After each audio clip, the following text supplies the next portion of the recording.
امام غزالی فرماتے ہیں کہ ایک آدمی بادشاہ کا گارڈ تھا، سپاہی تھا، اس کا پہرے دار تھا، نگرانی کرتا تھا، بڑی وفاداری سے نوکری کرتا رہا۔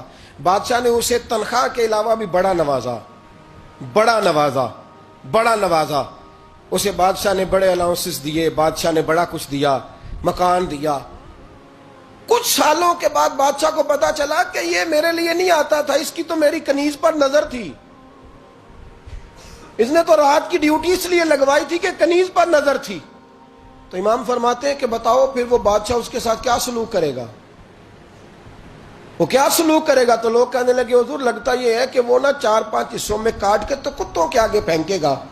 آپ فرمانے لگے میرا رب تو بڑا ہی کریم ہے، وہ تو ایسے نہیں کرتا، لیکن بتلاؤ اگر اسے پتا چلے کہ یہ رسم کے لیے آیا ہے، اس کی تو نظر ہی مال پہ ہے، یہ تو سویرے بدلے گا نہیں، یہ تو دھوکہ دے رہا ہے، یہ تو توبہ کرنے آیا ہی نہیں، اس نے تو ڈھونگ رچایا ہے، اسے تو پہلے سے خبر ہے، تو پھر تم کیا امید رکھتے ہو، پھر کیا رویہ رکھتے ہو؟ شب برات کی رات دھاڑے مار مار کے رونا اور صبح اسی طرح دھوکہ دینا، اسی طرح فریب کرنا، اسی طرح جھوٹ بولنا، اسی طرح بددیانتی کرنا، اسی طرح لوگوں کو لوٹنا۔ تو یہ رسم نہیں ہے توبہ۔ توبہ تو بدل جانے کا نام ہے، توبہ تو پھر سنور جانے کا نام ہے۔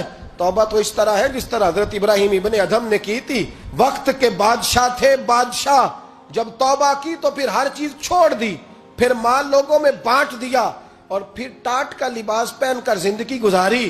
لوگوں نے کہا حضور یہ تبدیلی ہے؟ فرمایا تبدیلی نہیں، یہ میری توبہ ہے، یہ میری توبہ ہے۔ جب توبہ کی تو پھر بدل کے کی، جب توبہ کی تو پھر تبدیل کیا آپ نے۔ یہ کیا توبہ ہوئی؟ ساری رات روتے رہے، سویرے دکان پہ جا کے پھر قسم اٹھائی کہ مجھے تو پڑتا ہی 11,000 کا ہے، یہ توبہ ہے؟ بدل دے